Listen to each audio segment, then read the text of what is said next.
देवकी परमानंदम कृष्णं वंदे जगद्गुरु। श्री धन्यवाद सतीश जी। आज हम सभी लोग गूगल मीट के माध्यम से गीता जयंती कार्यक्रम मना रहे हैं।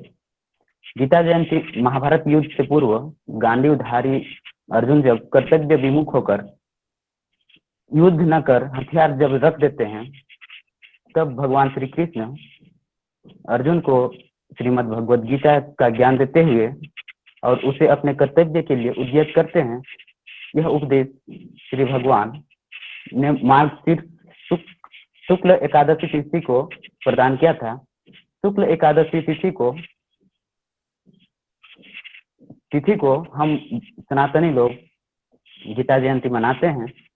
यही गीता जयंती गूगल मीट के माध्यम से आज हम लोग मना रहे हैं। आप सभी अतिथियों, प्रतिभागियों, सहपाठियों, अग्रतीर्थों, अनुतीर्थों का अभिनंदन है, स्वागत है। और जो भी दूसरे विश्वविद्यालय से, दूसरे विभाग से हैं, उन लोग का भी बहुत बहुत स्वागत है। अब इस कार्यक्रम को आगे बढ़ाते हुए अतिथि परिचय के लिए हम आमंत्रित करना चाहेंगे हमारे सहपाठी नितिन जी से कि आप आएं और अतिथि परिचय कराएं। नितिन जी। धन्यवाद आशीष जी। सर्वेभ्यो नमो नमः। आज संस्कृत विभाग डॉक्टर श्यामा प्रसाद मुखर्जी विश्वविद्यालय रांची में गीता जयंती मना रहे हैं। इस कार्यक्रम में मुख्य अतिथि के रूप में हमारे कार्यक्रम को गौरवान्वित कर रहे हैं महात्मा गांधी केंद्रीय विश्वविद्यालय मोतिहारी बिहार संस्कृत एवं school of humanities and languages के प्रोफेसर डॉक्टर प्रसून दत्त सिंह।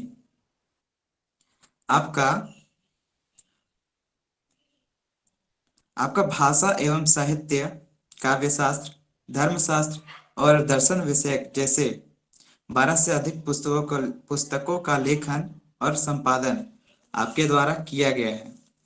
आप अखिल भारतीय प्राचार्य विद्या सम्मेलन के कोषाध्यक्ष भी रह चुके हैं। आपका हमारे इस कार्यक्रम में स्वागत है। इस कार्यक्रम में मुख्य वक्ता के रूप में उपस्थित है पूज्यपाद गुरुवर डॉक्टर शैलेश कुमार मिश्र। आप संस्कृत महाविद्यालय रांची में सहायक प्रधानाध्यापक के पद पर पदस्थापित है। आपके ज्ञान एवं विद्वता से वर्तमान समय में संस्कृत जगत गौरवान्वित है। आपका इस कार्यक्रम में स्वागत है। इस कार्यक्रम में अध्यक्ष के रूप में विराजमान हैं, जो अभी तक उपस्थित नहीं हो पाए हैं, हमारे गुरुवर डॉक्टर दिलोत्तम कुमार सर।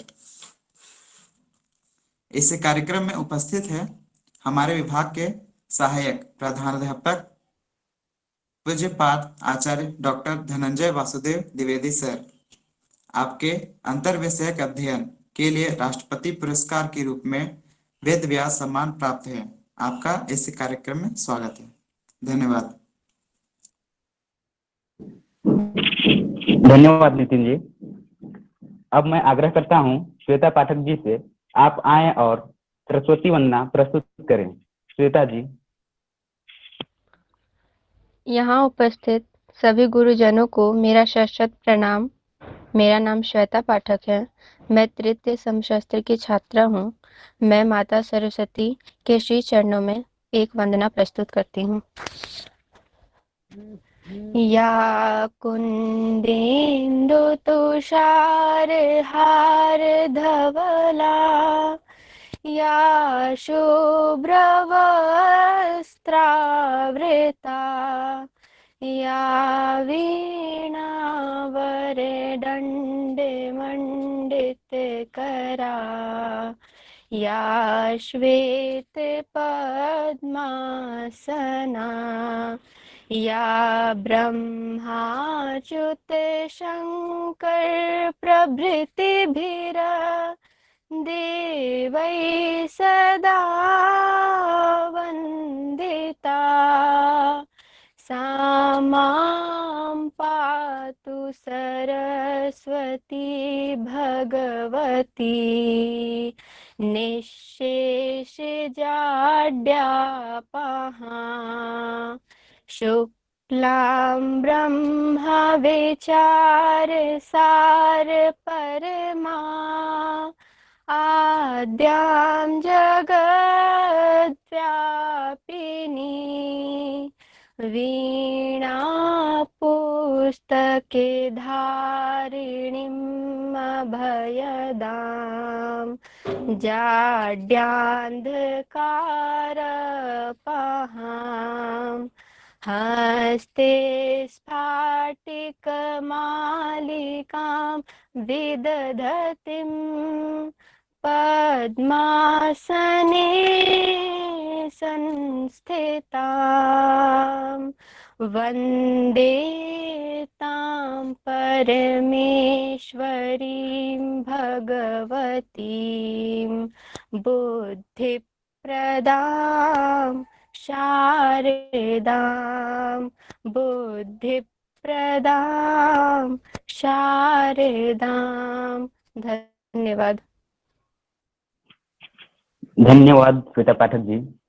कार्यक्रम के बीच में स्क्रीनशॉट या मतलब शेयर स्क्रीन या फिर अनम्यूट करना ये न करें, ज़्यादा अच्छा रहेगा, कार्यक्रम में बाधा आती है। अब मैं आग्रह करना चाहूँगा हमारे बड़े भैया अग्रतीर राजेश भैया जी से कि आप आएं और स्वागत गीत प्रस्तुत करें। राजेश जी। सर्वेभ्यो नमः नमः। हरि ओम। नमो नमः। हरि ओम। हरि ओम। आपकी आवाज आ रही है? हरि ओम। हरि ओम। आपकी आवाज आ रही है? आप स्वागत गीत आवाज आ रही है ना? जी जी। मन की वीणा से गुंजित ध्वनि मंगलम, मन की वीणा से गुंजित ध्वनि मंगलम, स्वागतम स्वागतम स्वागतम स्वागतम। मन की वीणा से गुंजित ध्वनि मंगलम, स्वागतम स्वागतम स्वागतम स्वागतम। कैसा पावन सुहावन समय आज है, कैसा पावन सुहावन समय आज है। आप आए अतिथियों के सरताज है, आप आए अतिथियों के सरताज है। देव की भांति पूजन करे आज हम, देव की भांति पूजन करे आज हम। स्वागतम स्वागतम स्वागतम स्वागतम स्वागतम स्वागतम स्वागतम स्वागतम। मन की वीणा से गुंजित ध्वनि मंगलम, मन की वीणा से गुंजित ध्वनि मंगलम, स्वागतम स्वागतम स्वागतम स्वागतम स्वागतम स्वागतम स्वागतम स्वागतम। मन की बगिया से हमने है कलियां बुनी, मन की बगिया से हमने है कलियां चुनी। श्रद्धा के फूल से हमने माला बुनी, श्रद्धा के फूलों से हमने माला बुनी। करते ही तुमको आज हम स्वागतम, करते ही हैं हम करते ही तुमको आज हम स्वागतम, स्वागतम स्वागतम स्वागतम स्वागतम स्वागतम स्वागतम। मन की वीणा से गुंजित ध्वनि आज मंगलम, मन की वीणा से गुंजित ध्वनि मंगलम, स्वागतम स्वागतम स्वागतम स्वागतम स्वागतम स्वागतम स्वागतम। धन्यवाद। धन्यवाद राजेश जी। आपका अत्यंत मधुर स्वर रहा, धन्यवाद। इसके पश्चात मैं प्रज्ञा दुबे जी से आग्रह करना चाहूंगा कि आप आएं और कृष्ण भजन प्रस्तुत करें। प्रज्ञा जी। धन्यवाद आशीष। मम नाम प्रज्ञा। अहं पंचम संसत्रस्य छात्रा अस्मि। आज मैं आप लोगों के समक्ष इस गीता जयंती के अवसर पर कृष्णाष्टकम प्रस्तुत करने जा रही हूँ।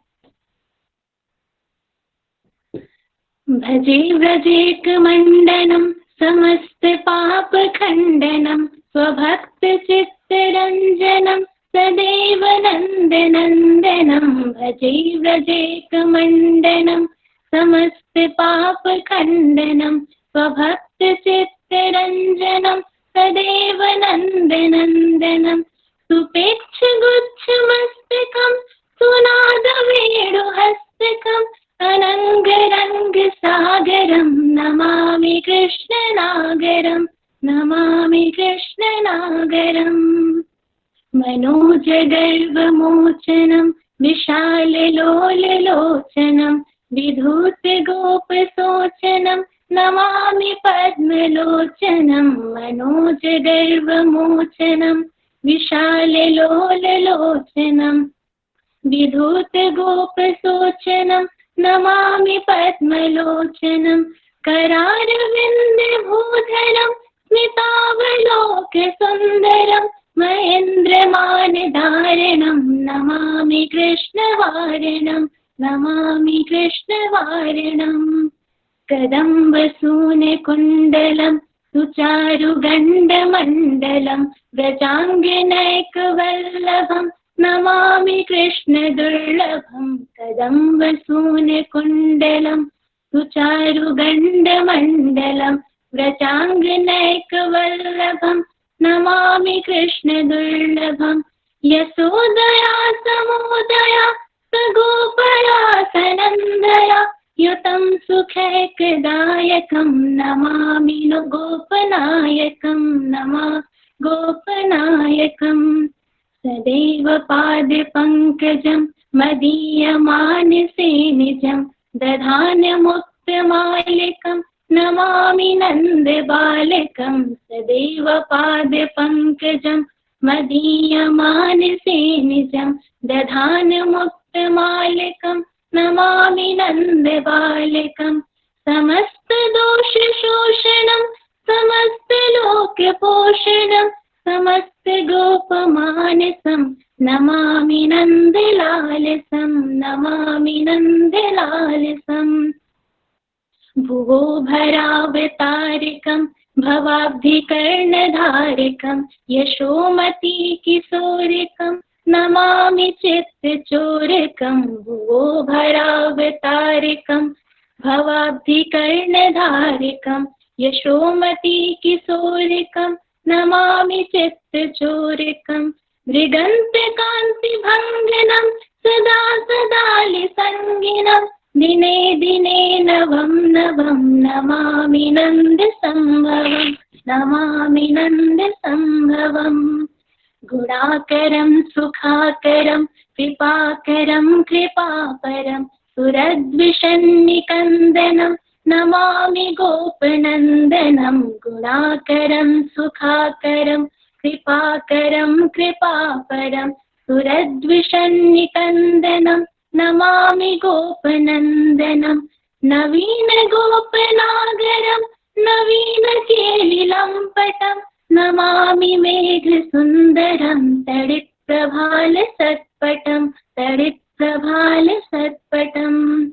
समस्त गोपनन्दनं हृदम्बुजैकमोदनं नमामि कुञ्जमध्यगं प्रसन्नभानुशोभनं। समस्त गोपनन्दनं हृदम्बुजैकमोदनं नमामि कुञ्जमध्यगं प्रसन्नभानुशोभनं। निकामकामदायकं दृगन्तचारुसायकं रसालवेणुगायकं नमामि कुञ्जनायकं, नमामि कुञ्जनायकं। विदग्ध गोपिका मनोज्ञतल्पसायिनं नमामि कुञ्जिकानने प्रवर्ध्य वह्निपायिनं विदग्ध गोपिका मनोज्ञतल्पसायिनं नमामि कुञ्जिकानने प्रवर्ध्य वह्निपायिनं किशोरकान्तिरञ्जितं त्रिगञ्जनं सुशोभितं गजेन्द्रमोक्षकारिणं नमामि श्रीविहारिणं मामि श्रीविहारिणं यदा तदा यथा तथा तथैव कृष्णसत्कथा मया सदैव गीयतां तथा कृपा विधीयतां तदा यथा तथा तथैव कृष्णसत्कथा मया सदैव गीयतां तथा कृपा विधीयताम् प्रमाणिकाष्टकद्वयं जपत्यधीत्य यः पुमान् भवेत् नन्दनन्दने भवे भवे सुभक्तिमान् भवे भवे सुभक्तिमान् भवे भवे सुभक्तिमान्। धन्यवाद। धन्यवाद प्रज्ञा जी, अत्यंत मधुर स्वर, आपने तो सभा ही बांध दिया। धन्यवाद। इसके बाद धन्यवाद प्रज्ञा जी। गीता जयंती का कार्यक्रम है और गीता वाचन गीता पाठ ना हो तो यह कार्यक्रम अधूरा सा प्रतीत होगा, इसलिए हमारे बीच आएंगे हमारे अनुतीर्थ पूजा पांडे जी। आप आए और श्लोक प्रस्तुत करें। पूजा पांडे जी। सर्वेभ्य नमो नमः। ओम श्री परमात्मने नमः। अथ षोडशोऽध्यायः। श्री भगवानुवाच अभयं सत्त्वसंशुद्धि ज्ञानयोगव्यवस्थितिः दानं दमस्य यज्ञस्य स्वाध्याय अस्तप आर्जवम् अहिंसा सत्यं क्रोध त्यागः शान्तिर्पैशुनं दया भूतेष्वलोलुप्त्वं मार्दवं किरचापलं तेज क्षमाधृति शौचं द्रोहो नातिमानिताम् भवन्ति सम्पदं देवी अभिजातस्य भारत दम्भो दर्पोऽभिमानस्य क्रोधपारुष्यमेव च अज्ञानं चाभिजातस्य पार्थ सम्पदमासुरीं देवी सम्पदि मोक्षाय निबन्धयासुरीमता मा शुचं सम्पदं देवी अभिजातोषि पाण्डव द्वौभूत्सर्गो लोके अस्मिन् देव आसुर एव च देवो विस्तरस्य प्रोक्त आसुरं पार्थ मे श्रीरु प्रवृत्तिं च निवृत्तिं च जनाना विदुरासुरा न शौचं नापि चाचारो न सत्यं तेषु विद्यते असत्यं प्रतिष्ठं ते जगदाहुर्निश्वरम् अपरस्परसम्भूतं किमत्यत् कामहेतुकम्। हरि ओम। धन्यवाद पूजा जी, आपका श्लोक हमारे कार्यक्रम को संस्कृतमय कर रहा है। इसके बाद मैं आमंत्रित करना चाहूंगा पुनः श्लोक गायन के लिए आशीष ओहदार जी से कि आप आए और श्लोक प्रस्तुत करें। आशीष सर्वेभ्यः नमो नमः। नमो नमः। यदा यदा हि धर्मस्य ग्लानिर्भवति भारत अभ्युत्थानं धर्मस्य तदात्मानं सृजाम्यहं परित्राणाय साधूनां विनाशाय च दुष्कृतां धर्म संस्थापनार्थाय संभवामि युगे युगे। अर्थ, यह श्लोक श्रीमद् भागवत गीता के अध्याय 4 का 7वां व 8वां श्लोक है। इस श्लोक का वर्णन श्री कृष्ण ने अर्जुन से तब किया था जब कुरुक्षेत्र में महाभारत के युद्ध शुरू होने से पहले ही अर्जुन ने युद्ध करने से मना कर दिया था। तब श्री कृष्ण ने अर्जुन से कहा, हे भारतवंशी, जब जब धर्म की हानि और अधर्म की वृद्धि होती है, तब तब सद्पुरुषों के उद्धार करने के लिए तथा अधर्मियों के विनाश करने हेतु तथा धर्म की पुनः स्थापना करने के लिए मैं अपने रूपों को रचता हूँ, अर्थात साकार रूप में लोगों के सम्मुख प्रकट होता हूँ। और यह प्रत्येक युग में होता आया है और आगे भी होता रहेगा। धन्यवाद। धन्यवाद आशीष पोद्दार जी, आपने बहुत अच्छा प्रस्तुत किया। अब मैं आमंत्रित करना चाहूंगा हमारे सहपाठी आर्या महतो जी से कि आप आए और संस्कृत गीत प्रस्तुत करें। आर्या महतो। सर्वेभ्यो नमो नमः। मम नाम आर्या। अहं पंचमसत्रस्य छात्रा अस्मि। मैं संस्कृत में एक गीत प्रस्तुत करने जा रही हूँ। सुरस्य सुबोधा विश्वमनोज्ञा ललिता हृद्या रमणीया अमृतवाणी संस्कृत भाषा नैव क्लिष्टा न च कठिना नैव क्लिष्टा न च कठिना। कवि कोकिल वाल्मीकि विरचिता रामायण रमणीय कथा अतीव सरला मधुर मंजुला नैव क्लिष्टा न च कठिना नैव क्लिष्टा न च कठिना। व्यास विरचिता गणेश लिखिता महाभारती पुण्य कथा कौरव पांडव संघर्ष मथिता नैव क्लिष्टा न च कठिना नैव क्लिष्टा न च कठिना। कुरुक्षेत्र समरांगण गीता विश्ववंदिता भगवद गीता अमृत मधुरा कर्म दीपिका नैव क्लिष्टा न च कठिना नैव क्लिष्टा न च कठिना। कवि कुल गुरु नवरसून मीशजा ऋतु रघुकुमार कविता विक्रम शाकुंतल मालविका नैव क्लिष्टा न च कठिना नैव क्लिष्टा न च कठिना। सुरस सुबोधा विश्वमनोज्ञा ललिता हृद्या रमणीया अमृतवाणी संस्कृत भाषा नैव क्लिष्टा न च कठिना नैव क्लिष्टा न च कठिना नैव क्लिष्टा न च कठिना। धन्यवाद। धन्यवाद आर्या जी, आपने गीत प्रस्तुत किया, अत्यंत मधुर स्वर। और आपके गीत से तो ऐसे लगा कि जैसे हम हिंदी गीत सुनते हैं, नागपुरी गीत सुनते हैं, खोटा गीत सुनते हैं, और जैसे गीत का आनंद उन सब गीतों में लगता है, उसी तरह आपके संस्कृत गीत से लगा कि संस्कृत गीत में भी उतने ही आनंद आ सकता है और आता है। धन्यवाद आर्या जी।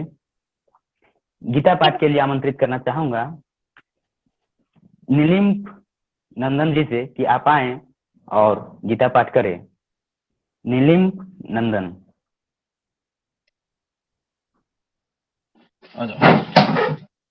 सर्वेभ्यो गुरुभ्यो नमः।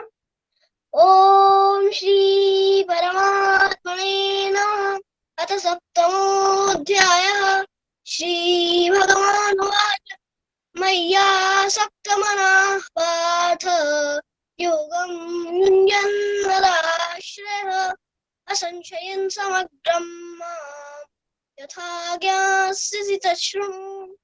ज्ञानं तेहं सविज्ञानम् इदं वक्ष्याम्यशेषतः यज्ञात्वा नेह भूयोऽन्यज्ञातव्यमवशिष्यते मनुष्याणां सहस्रेषु कश्चिद्यतति सिद्धये यततामपि सिद्धानां कश्चिन्मां वेत्ति तत्त्वतः भूमिरापो नलो वायुः खं मनो बुद्धिरेव च अहङ्कार इति यं मे भिन्ना प्रकृतिरष्टधा अपरियमितस्त्वन्यां प्रकृतिं वृद्धि मे परां जीवभूतां महाबाहो एदन्धार्यते जगत् एतद्योनीनि भूतानि सर्वाणीत्युपधारय अहं कृष्णस्य जगतः प्रभवः प्रलयस्तथा मत्परतां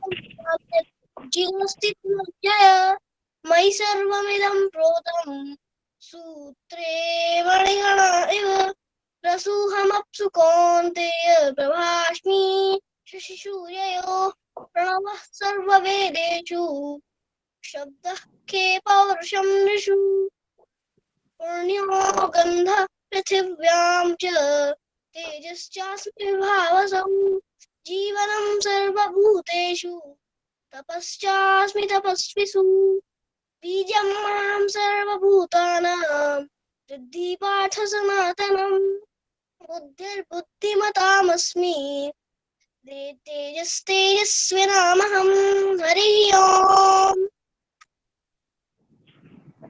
धन्यवाद नीलिप नंदन जी, आपने बहुत अच्छा प्रस्तुत किया। आप हम सभी को उत्साहित किए, और हम ही को नहीं, जितने भी यहाँ विद्यार्थी हैं सभी को आप उत्साहित किए।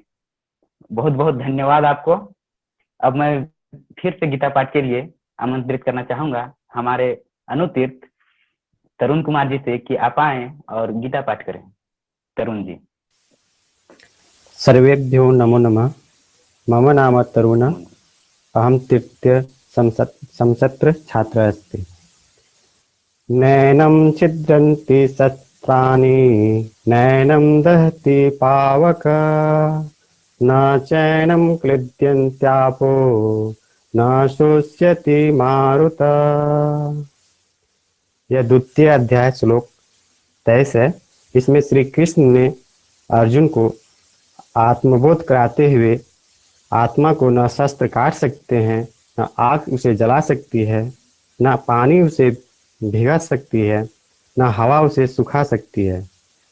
इस तरह श्री कृष्ण ने आत्मा के अजर अमर और शाश्वत होने की बात की है। धन्यवाद। धन्यवाद तरुण जी, आपने बहुत अच्छा प्रस्तुत किया। धन्यवाद। पुनः गीता पाठ के लिए आमंत्रित करना चाहूंगा अभिषेक यादव जी से कि आप आएं और अपना प्रस्तुति दें। सर्वेभ्यो नमो नमः। नमो नमः। सर्वो उपनिषदो गावः, सर्वो दोग्धा गोपालनन्दनः, पार्थो वत्सः सुधी भोक्ता, दुग्धम गीतामृतम महत्। अर्थ: समस्त उपनिषद गाय हैं, श्री कृष्ण उन गायों के रखवाले हैं। पार्थ अर्थात अर्जुन बछड़ा है जो उनके दूध का पान करता है, और गीतामृत ही उनका दूध है, अर्थात समस्त उपनिषदों का सार गीता ही है। धन्यवाद। धन्यवाद अभिषेक जी, आपने गीता के महत्व को बताया। बहुत बहुत धन्यवाद आपको। इसके बाद मैं आग्रह करना चाहूंगा अग्रतीर्थ हमारी बड़ी दी अंशु दी से कि आप आएं और श्लोक गायन करें। अंशु दी।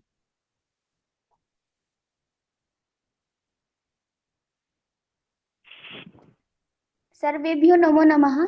मेरी आवाज आ रही है? जी आ रही है जी। ओम शांताकारं भुजगशयनं पद्मनाभं सुरेशं विश्वाधारं गगनसदृशं मेघवर्णं शुभांगं लक्ष्मीकान्तं कमलनयनं योगिभिर्ध्यानगम्यं वन्दे विष्णुं भवभयहरं सर्वलोकैकनाथम्।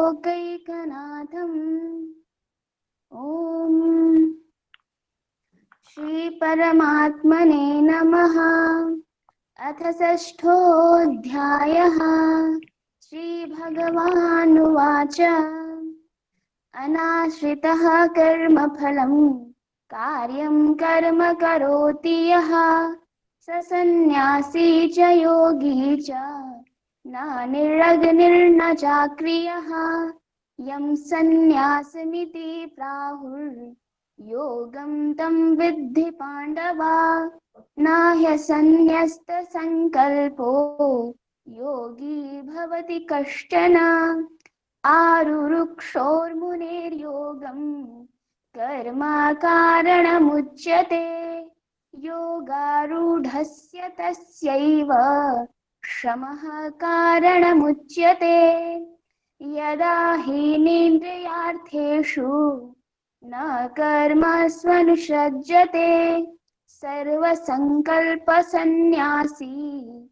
योगारूढस्तदोच्यते उद्धरेदात्मनात्मानं नात्मानमवसादयेत् आत्मैवात्मनो बन्धुर् आत्मैवारिपुरात्मनः बन्धुरात्मात्मनस्तस्य येनात्मैवात्मना जितः अनात्मनस्तु शत्रुत्वे वर्तेतात्मैव शत्रुवत् जितात्मनः प्रशान्तस्य परमात्मा समाहितः शीतोष्णसुखदुःखेषु तथा मानापमानयोः ज्ञानविज्ञानतृप्तात्मा कूटस्थो विजितेन्द्रियः युक्त इत्युच्यते योगी समलोष्टाश्मकाञ्चनः सूरिन्न मित्रार्युदासीन मध्यस्थद्वेष्य बन्धुषु साधुष्वपि च पापेषु समबुद्धिर्विशिष्यते योगी युञ्जीत सततम् आत्मानमरहसि स्थितः एकाकीयत चित्तात्मा निराशीरपरिग्रहः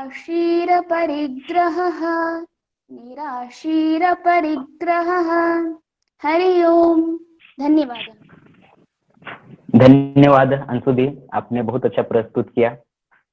पुनः गीता पाठ के लिए आमंत्रित करना चाहूंगा शोभा मुंडा जी से कि आप आए और गीता पाठ करें।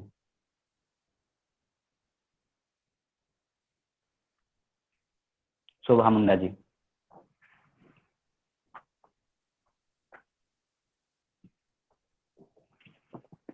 शायद उपस्थित नहीं है। इसके पश्चात मैं आमंत्रित करना चाहूंगा गीता पाठ के लिए ही नीलम कुमारी, आप आए और गीता पाठ करें।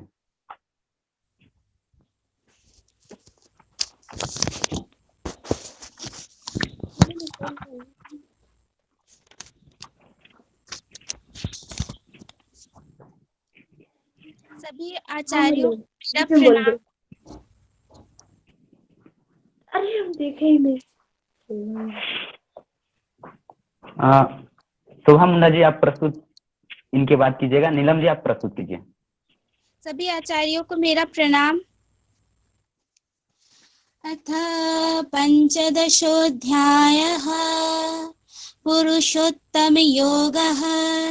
श्रीभगवानुवाच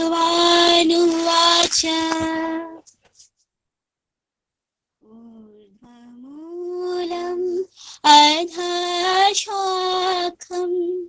अश्वत्थं प्राहुरव्ययम् छन्दांसि यस्य पर्णानि यस्तं वेद स वेदवेत् अधश्वर्धं प्रसृतस्तस्य शाखा गुणप्रवृद्धा विषयप्रवालः अधश्च मूल्यान् अनुसन्ततानि कर्माणुबन्धीनि मनुष्यलोके न रूपमस्येह तथोपलभ्यते नान्तो न चादिर्न च सम्प्रतिष्ठा अस्वत्थमेनं सुविरूढमूलम् असङ्गशस्त्रेण दृढेन चित्वा ततः पदं तत् परिमार्गितव्यम् यस्मिन् गता न निवर्तन्ति भूयः तमेव चाद्यं पुरुषं प्रपत्ते यतः प्रवृत्तिः प्रसृता पुराणी निर्माणमोहा जितसङ्गदोषा अध्यात्मनित्या विनिवृत्तकामा द्वन्द्वैर्विमुक्तः सुखदुःखसङ्गैर्गच्छन्तमूढा पदमव्ययं तत् न दद्भासयति सूर्यो न शशाङ्को न पावकः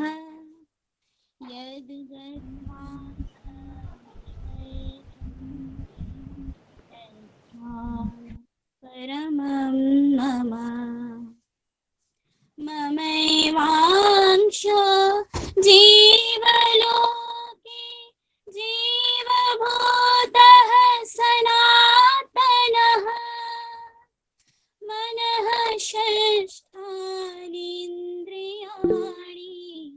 प्रकृतिस्थानि कर्षति शरीरं यदवाप्नोति यच्चाप्युत्क्रामतीश्वरः त्वैतानि संयाति वायुर्गन्धानि वाशयात् श्रोत्रं चक्षुस्पर्शनं च रसनं घ्राणमेव च अधिष्ठाय मनश्चायं विषयानुपसेवते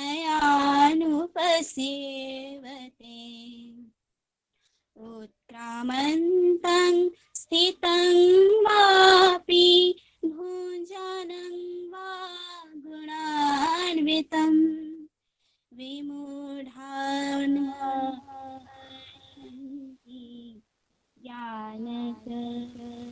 पश्यन्ति ज्ञानच यतन्तो पश्यन्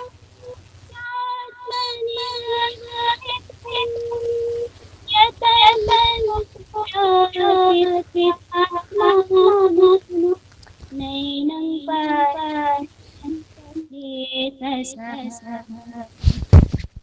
यदादित्यगतं तदद्भासयति किलं यच्चन्द्रमसि यच्चाग्नौ तत्तेजो विद्धि मामकं गामावेश्य च भूतानि धारयाम्यहमोजसा पुष्णामि चौषधिः सर्वः सोमो भूत्वा रसात्मकः अहं वैश्वानरो भूत्वा प्राणिनां देहमाश्रितः प्राणापानसमायुक्तः पचाम्यन्नं चतुर्विधम् सर्वस्य चाहं हृदि सन्निविष्टो मत्तः स्मृतिर्ज्ञानमपोहनं च वेदैश्च सर्वैरहमेव विद्यो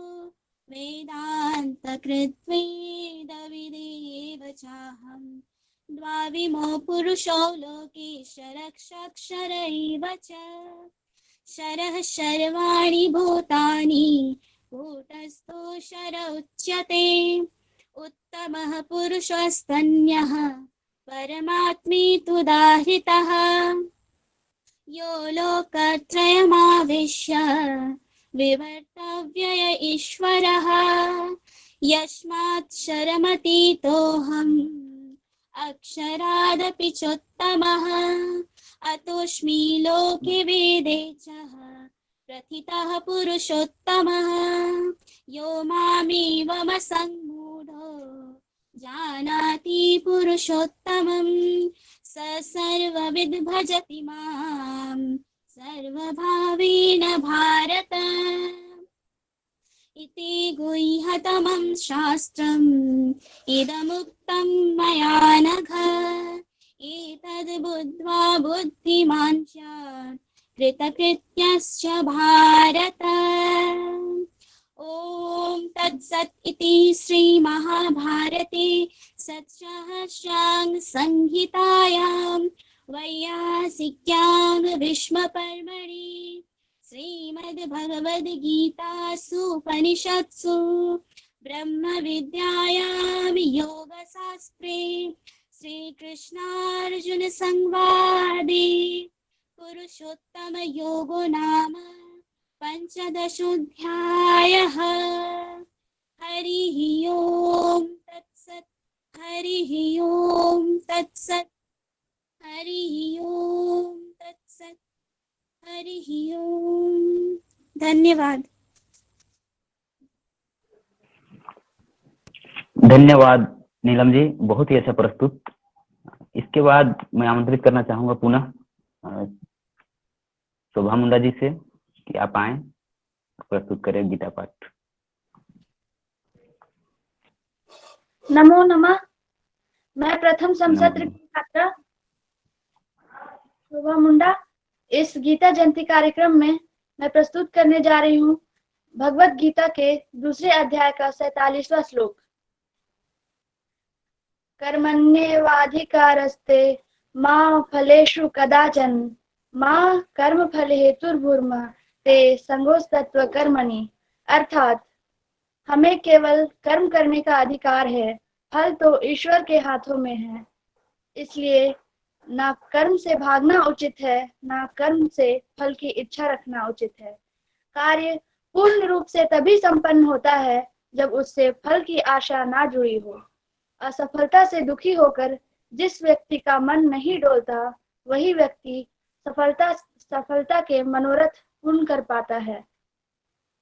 कार्य सफल हो या निष्फल, यदि उससे फल की आशा जुड़ी हो तो मनुष्य को हानि ही होती है। धन्यवाद। धन्यवाद शोभा मुंडा जी, बहुत अच्छा प्रस्तुत किया आपने। अब मैं गीता पाठ के लिए आमंत्रित करना चाहूंगा दीपिका मिश्रा जी, आप आए और गीता पाठ करें। मेरा नाम दीपिका मिश्रा है। मैं कुरुक्षेत्र में युद्ध स्थल में सैन्य निरीक्षण का श्लोक बोलना चाहती हूँ। ये प्रथम अध्याय से है। धृतराष्ट्र उवाच धर्मक्षेत्र कुरुक्षेत्र समवेता युयुत्सव मामक पाण्डवस्यैव किम कुर्वत संजय। संजय उवाच दृष्टा तु पाण्डवोनीकं व्यूढुं दुर्योधनस्तदा आचार्यमपुसंगमय राजा वचनमब्रीहि। पश्चातं पाण्डुपुत्रान् आचार्यमहितं च मुमो व्यूढुं द्रौपदे पुत्रेण तव शिष्येन धीमता।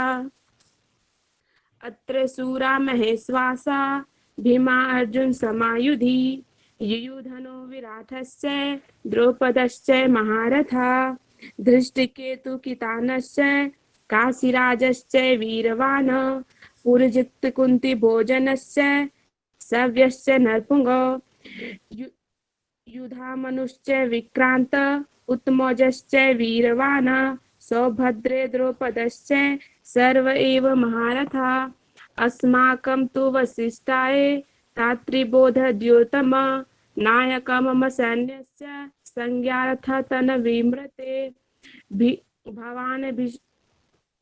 भवान् भीष्मश्च कर्णश्च कृपाश्च समितञ्जय अश्वत्थामाश्च विक्रनश्च सोमदत्त स्थिव च अन्य च बहवः सूरा मदर्थयुक्तजीविता नानाशस्त्रप्रहारः सर्वयुद्धविशारदा अपर्याप्तं तदस्मकं बलं भीष्मभिरक्षितां पर्याप्तं तदमेषं बलं भीष्मभिरक्षितां। धन्यवाद। धन्यवाद दीपिका मिश्रा जी, आपने बहुत अच्छा प्रस्तुत किया। अब इसके बाद कार्यक्रम को आगे बढ़ाते हुए उद्बोधन के लिए मैं आमंत्रित करना चाहूंगा राष्ट्रपति पुरस्कार से सम्मानित हमारे विभाग के गुरुजी डॉक्टर धनंजय वासुदेव द्विवेदी सर से। सर, आप आए और हमें अपने आशीर्वचनों से लाभान्वित करें। सर।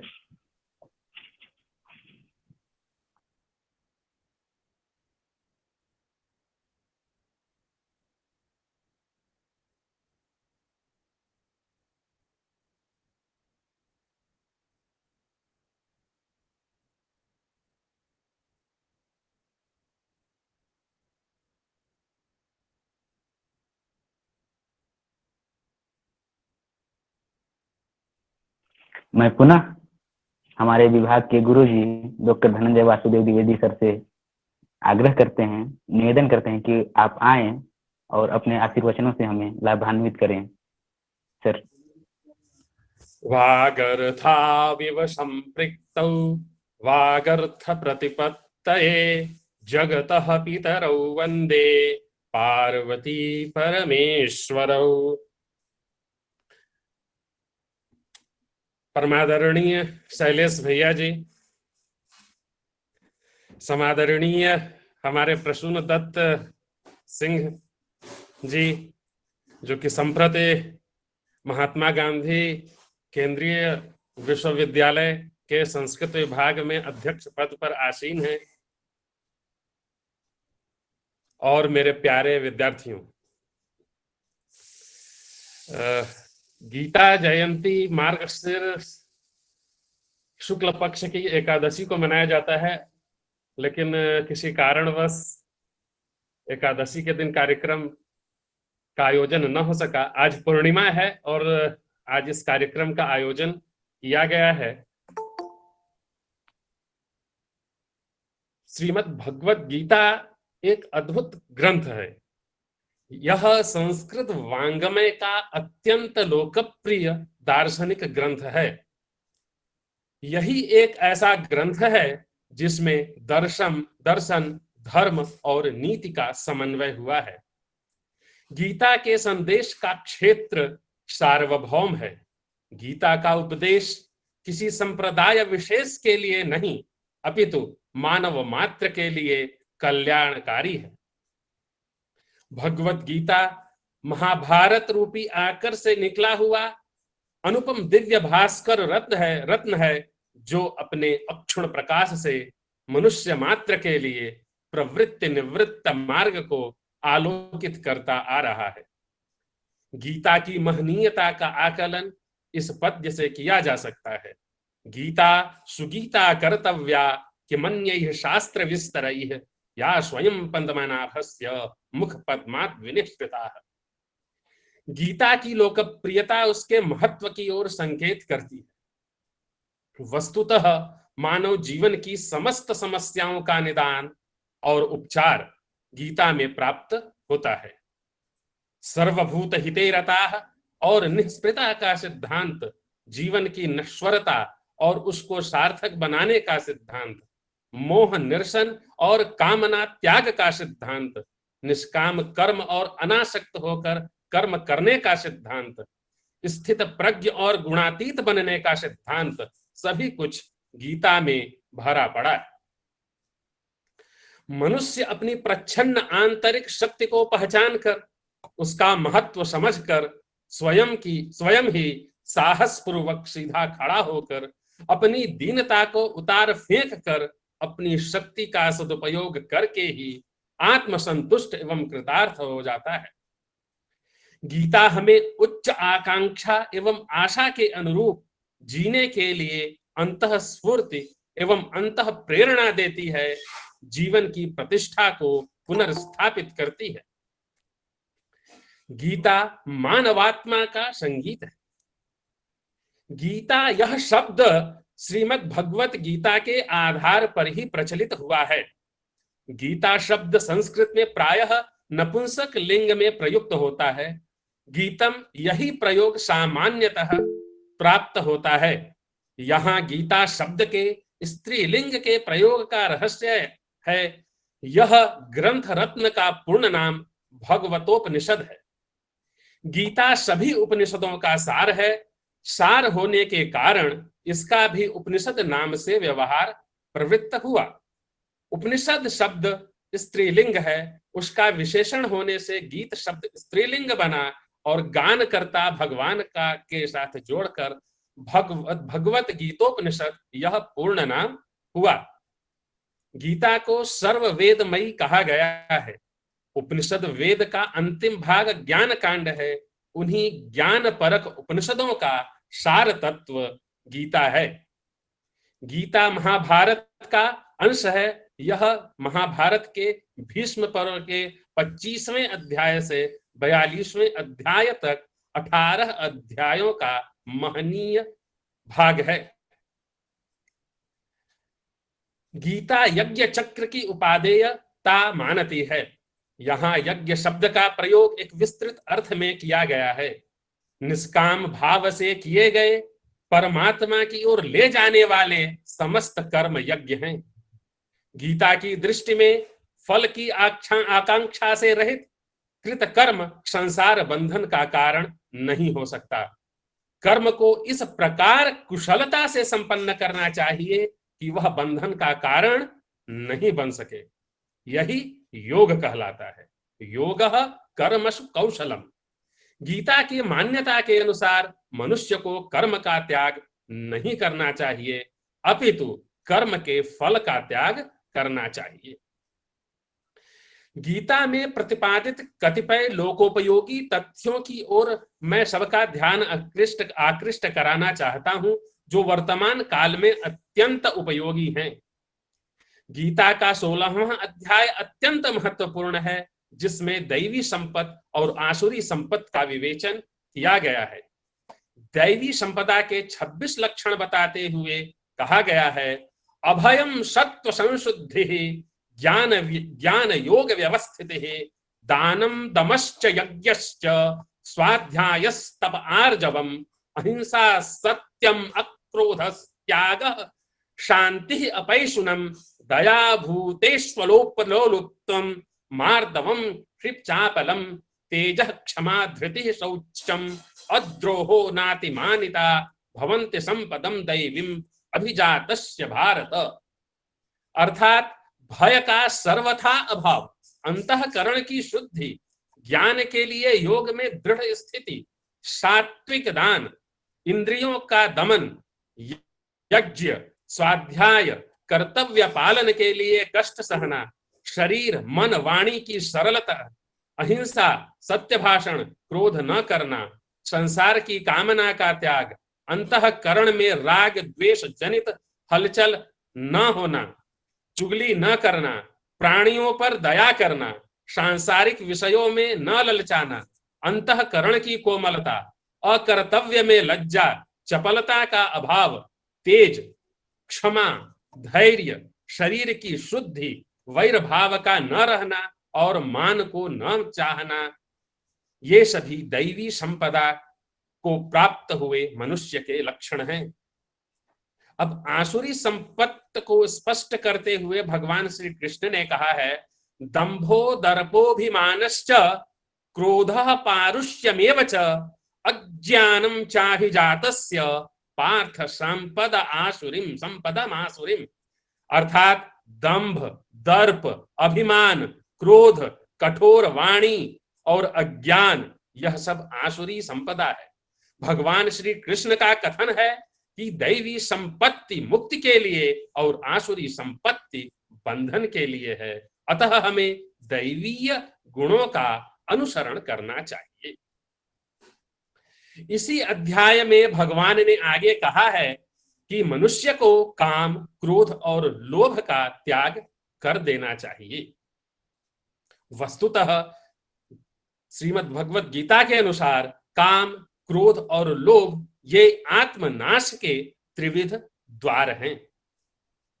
श्रीमद् भगवत गीता में कतिपय तपस्याओं की चर्चा की गई है, जिसमें शारीरिक तप है, वाणी की तपस्या है और मानसिक तपस्या है। भगवान श्री कृष्ण ने कहा है, देव द्विज गुरु प्राज्य पूजनम शौचमार्जवम ब्रह्मचर्य महिंसा च शारीरम तप उच्यते अनुद्वेगकरं वाक्यम सत्यम प्रियहितं च यत् स्वाध्यायाभ्यसनं चैव वाङ्मयं तप उच्यते मनः प्रसादः सौम्यत्वं मौनमात्म विनिग्रहः भाव संशुद्धिरित्येतत् तपो मानसमुच्यते श्रद्धया परया तप्तं तपस्त्रिविधं नरैः अफलाकांक्षिभिः युक्तैः सात्विकं परिचक्षते। अर्थात देव, द्विज, गुरु और ज्ञानी जनों का पूजन, शौच, आर्जव, ब्रह्मचर्य और अहिंसा यह शरीर संबंधी तप है। शारीरिक तप का अर्थ शरीर को यातना अथवा निरर्थक पीड़ा देना नहीं है। पुनः उद्वेग न करना, सत्य, प्रिय, हितकारक भाषण तथा स्वाध्याय और अभ्यास करना यह वाणी संबंधी कहा जाता है। उत्तम वाणी मन में जागृति उत्पन्न करती है, स्वस्थ चिंतन के लिए प्रवृत्त करती है तथा मानसिक धरातल को ऊंचा करती है। उत्तम वाणी का उद्देश्य दूसरे के मन में उद्वेग उत्पन्न करना नहीं, अपितु वैचारिक उत्थान करना है। सरल, शांत, मधुर और मृदु शब्द कहना वाणी की साधना है। मन की प्रसन्नता, सौम्य भाव, मननशीलता, मन का निग्रह, भावों की शुद्धि, इस प्रकार यह मन संबंधी तप कहा जाता है। फल की आकांक्षा न रखने वाले युक्त पुरुषों के द्वारा परम श्रद्धा से किए गए उस पूर्वोक्त त्रिविध तप को सात्विक तप कहते हैं। श्रीमद् भगवत गीता का स्पष्ट संदेश है कि मानव मात्र पूर्वाग्रह और पक्षपात रहित होकर अपना कार्य संपादित करे। यह कार्य उसे विचार और व्यवहार दोनों तल पर करना चाहिए। उसे समत्व भाव से कार्य करते हुए कर्तव्य पथ पर आगे बढ़ना चाहिए। इस संबंध में भगवान श्री कृष्ण के वचन उल्लेखनीय हैं। उनका स्पष्ट उद्घोष है कि मैं सब भूतों में समान रूप से स्थित हूं, न मेरा कोई अप्रिय है न प्रिय। समोहम सर्वभूतेषु न मे द्वेष्योस्ति न मे न प्रियः। समोहम सर्वभूतेषु न मे द्वेष्योस्ति न प्रियः। गीता में ही आगे कहा गया है, समम सर्वेषु भूतेषु तिष्ठन्तं परमेश्वरम। इसी तरह के बहुत सारे उदाहरण हैं जिसका अभी समयाभाव से उल्लेख करना उचित नहीं होगा, लेकिन कुछ अतिरिक्त चीजों की ओर मैं ध्यान आकृष्ट कराना चाहूंगा कि श्रीमद् भगवत गीता का यह भी स्पष्ट संदेश है कि सभी व्यक्तियों को परस्पर भाव से अपने कार्यों का संपादन करना चाहिए। जिस प्रकार शब्द और अर्थ परस्पर साथ देते हुए एक दूसरे को साथ देते हुए शब्द और अर्थ परस्पर एक दूसरे को साथ देते हुए उत्कर्ष को प्राप्त होते हैं, उसी प्रकार लोगों को परस्पर भाव से कार्य करते हुए उन्नति के मार्ग पर अग्रसर होना चाहिए। वस्तुतः भगवान श्री कृष्ण के माध्यम भगवान श्री कृष्ण ने अर्जुन के माध्यम से मानव मात्र को पूर्ण आश्वासन एवं संदेश दिया है कि जो मनुष्य अनन्य भाव से भगवान का स्मरण करता है, भगवान उसकी रक्षा करते हैं। भगवत गीता में कहा गया है कि श्रेष्ठ पुरुष जो आचरण करता है, अन्य पुरुष भी उसका आचरण करते हैं। वह जो कुछ प्रमाण मानकर आचरण करता है, संसार के लोग भी उसका अनुसरण करते हैं। अब कुछ अत्यंत महत्वपूर्ण बातों की ओर ध्यान आकृष्ट करते हुए श्रीमद् भगवत गीता में कर्ता के विभिन्न प्रकारों का विवेचन है, जो आज के संदर्भ में अत्यंत प्रासंगिक है। जो कर्ता आसक्ति रहित है, अहंकार रहित है, धैर्य एवं उत्साह से युक्त है, सफलता और विफलता में हर्ष शोकादि विकारों से मुक्त रहता है, वह सात्विक कर्ता कहा जाता है। और सात्विक कर्ता जो है उसको श्रीमद् भगवत गीता में श्रेष्ठ माना गया है। इस और लेकिन जो राजसिक करता है ऐसे वे करता हैं जो आसक्ति से युक्त हैं, कर्म के फल को चाहने वाले हैं, लोभी हैं, दूसरों को कष्ट देने वाले हैं, अशुद्धाचारी हैं और हर्ष शोक से लिप्त हैं। ऐसे कर्ता को राजस कर्ता कहा जाता है।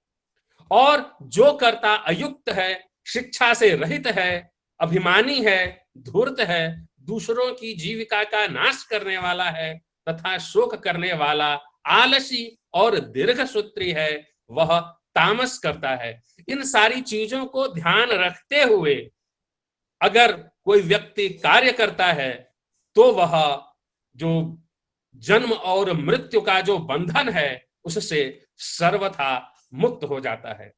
अंत में मैं यह कहना चाहूंगा कि भारतीय वाङ्मय की महनीय परंपरा का वाहक और प्रतिनिधि ग्रंथ श्रीमद् भगवत गीता अपने सार्वकालिक और सार्वभौम महत्व के कारण अशेष विश्व में समादृत है।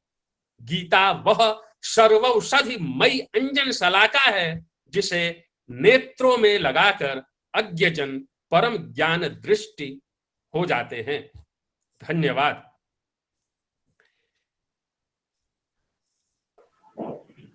धन्यवाद सर। अब मैं आमंत्रित करना चाहूंगा सारस्वत अतिथि डॉक्टर शैलेश कुमार मिश्र सर से। सर आप अपने आशीर्वचनों से हमें अभिसिंचित करें सर। Big boy.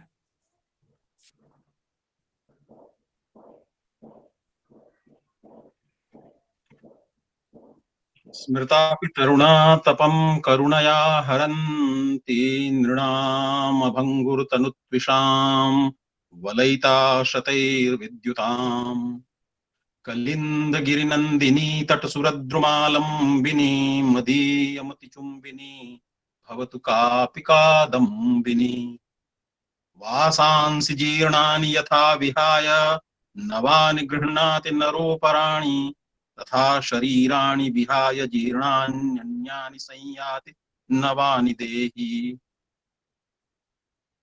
आज की इस ई संगोष्ठी के मुख्य अतिथि आदरणीय बंधुवर प्रोफेसर प्रसून दत्त सिंह जी, विभागाध्यक्ष यदि उपस्थित हों, अग्रजवर्य डॉक्टर दिलोत्तम सर, कार्यक्रम समन्वयक प्रिय अनुजवर्य डॉक्टर धनंजय जी। सर्वप्रथम तो इस कार्यक्रम के आयोजन के लिए मैं विभागाध्यक्ष और समन्वयक को बधाई देता हूं कि इस कठिन कालखंड में जब गीता के उपदेशों के अनुसरण की अत्यधिक आवश्यकता है, आपने यह आयोजन किया। और धन्यवाद भी देता हूं कि आपने इस पावन सारस्वत भागवत आयोजन में मुझे आमंत्रित किया। धनंजय जी ने कहा कि एकादशी को यह आयोजन संपन्न नहीं हो सका, तो इससे कोई भी घबराने की बात नहीं है, क्योंकि आज पूर्णिमा को गीता की प्रभा और भी दीप्यमान हो गई।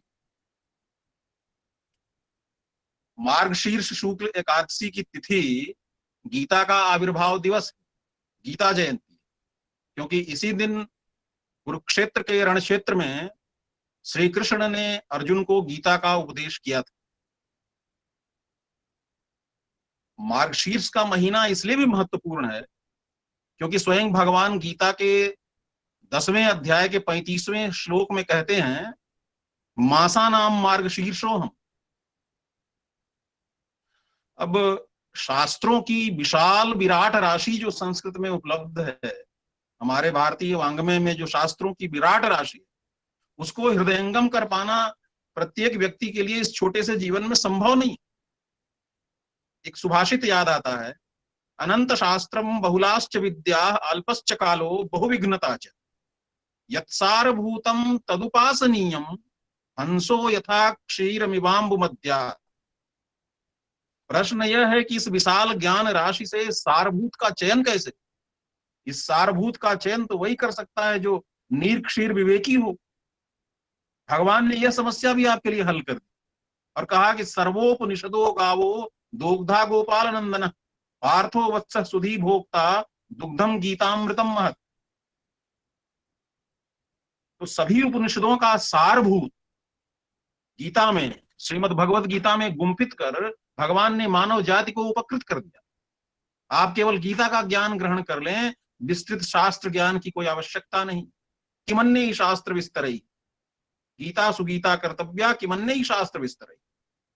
प्रस्थानत्रयी अर्थात उपनिषद, ब्रह्मसूत्र और भगवत गीता में भगवत गीता की लोकप्रियता सबसे अधिक, और कहा जाता है कि सबसे अधिक टीकाएं श्रीमद् भगवत गीता पर ही लिखी, और इस गीता के अनुकरण पर पुराणों में और अनेक गीताएं प्राप्त हुई।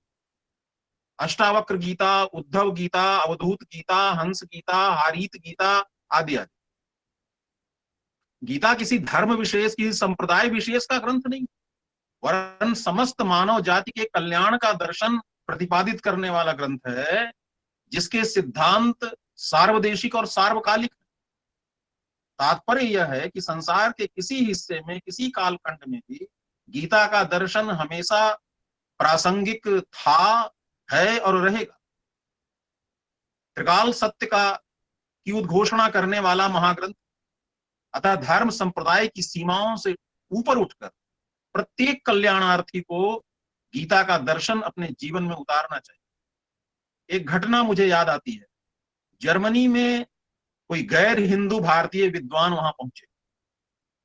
वहां गीता का अध्ययन कर रहे किसी जिज्ञासु ने उनसे भारतीय होने के नाते गीता के संबंध में कुछ जिज्ञासा की।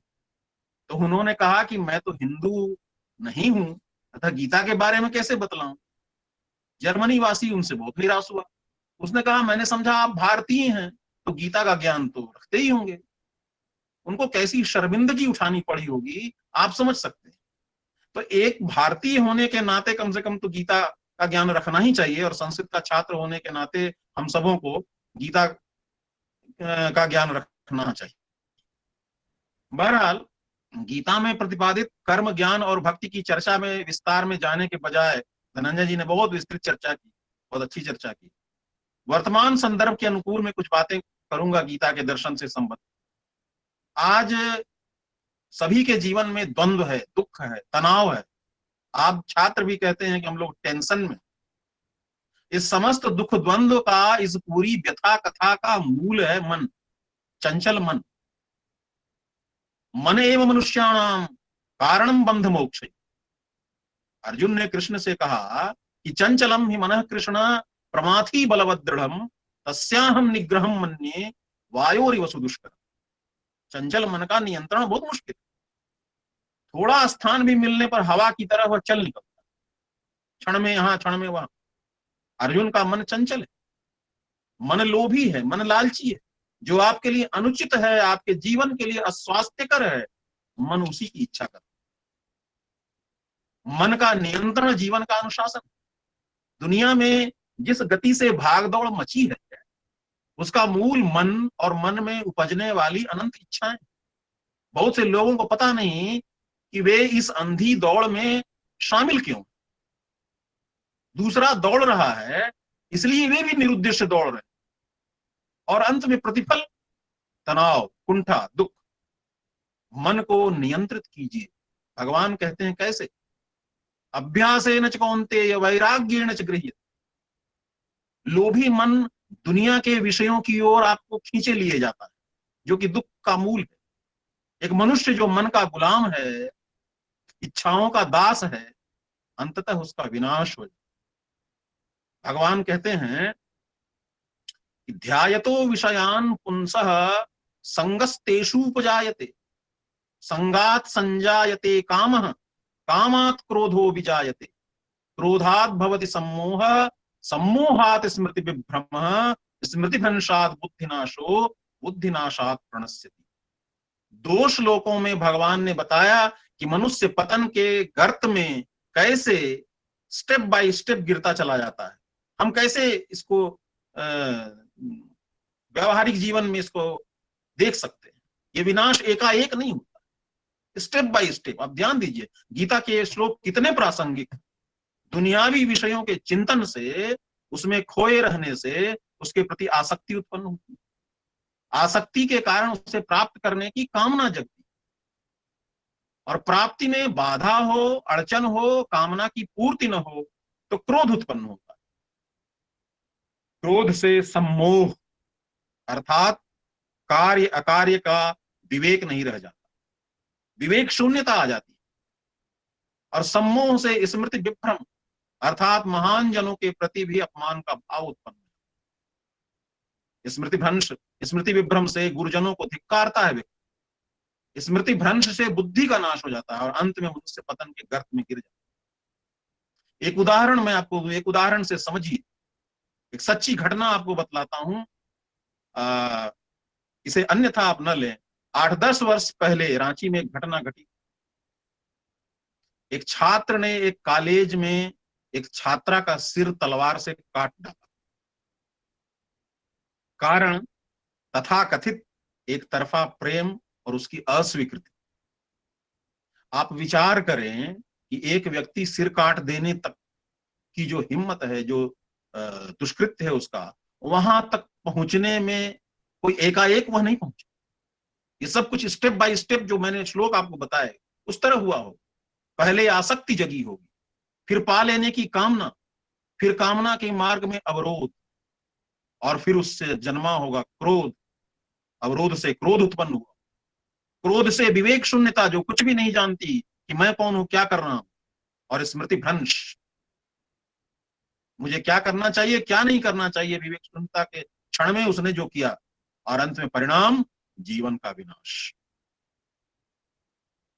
आजीवन कारावास भुगतते हुए उस जीवन में अब बचा क्या, सोचिए। सिर्फ निराशा, पश्चाताप और मृत्यु से भी भयंकर अंधकार। गीता की पंक्ति शब्द दर शब्द उतरती है, खरी उतरती है। आप स्वयं देखिए। मेरा तात्पर्य यह है कि मन पर नियंत्रण बहुत आवश्यक है, अन्यथा आप हमेशा दुखी रहें, तनाव में रहें। इंद्रियों को अपने अधीन रखें, न कि खुद इंद्रियों के अधीन हो। आप बाइक चलाते हैं, साइकिल चलाते हैं, तेज चलाते हैं, तो आप उस यंत्र के अधीन हो जाते हैं। आपके अधीन वो गाड़ी नहीं रहती। क्या होता है? एक्सीडेंट हो जाता है। यही बात है। तो इंद्रियां उसी तरह से, कठोपनिषद में आपने पढ़ा हो। तो अब देखिए कि 10-20 ग्राम की आपकी जिह्वा है, आपकी जीभ जो 10-20 ग्राम की है, वो आपके 60-70 किलो वजनी शरीर को उठा ले जाती है स्वाद के फेर में। कहां आप जिह्वा के दास बन गए। कोरोना जैसी महामारी का कारण क्या है? इंद्रियों की अतिशय तुष्टि के फेर में उलझा मानव प्रकृति विरुद्ध हो गया। ऐसे में प्रकृति अपने अनुशासन का डंडा चला रही। अभक्ष्य भक्षण, अश्रव्य श्रवण, अभद्र अवलोकन, अभद्र वाचन, हमने अनुशासनहीनता में कुछ भी छोड़ा। जबकि वैदिक ऋषि की पुकार रही, भद्रम कर्णे भी शृणुयाम देवा, भद्रम पश्येमाक्षभिर यजत्रा। हम भद्र भद्र देखें, भद्र भद्र सुने। महर्षि व्यास ने पुकार पुकार कर कहा, धर्मादर्थश्च कामश्च किमर्थम न सेव्यते। धर्म पूर्वक अर्थ और धर्म पूर्वक काम। तात्पर्य यह है कि हम इंद्रियों के भृत्य न बने। गीता का एक और मंत्र, एक और विषय, कर्मण्येवाधिकारस्ते। आप कर्म करें, फल की चिंता न करें। ऊपर बैठा परमात्मा फल का निर्णय कर रहा। फल आपके कर्मों के अनुरूप होगा। अच्छे काम करने वाले को सरकार पुरस्कार देती है और बुरे कर्म करने वाले को दंड। यह निर्णय ऊपर वाले सरकार के हाथ छोड़ दी। पर वर्तमान संदर्भ में हो क्या रहा? कर्म की चिंता छोड़कर लोग फल की आकांक्षा में डूबे। फल क्या मिलेगा, फल क्या होगा, उसकी रूपरेखा में डूबे हुए हैं, उसकी सोच में, उसकी आकांक्षा में, उस पर चिंतन कर रहे हैं। कर्म पर कोई ध्यान नहीं।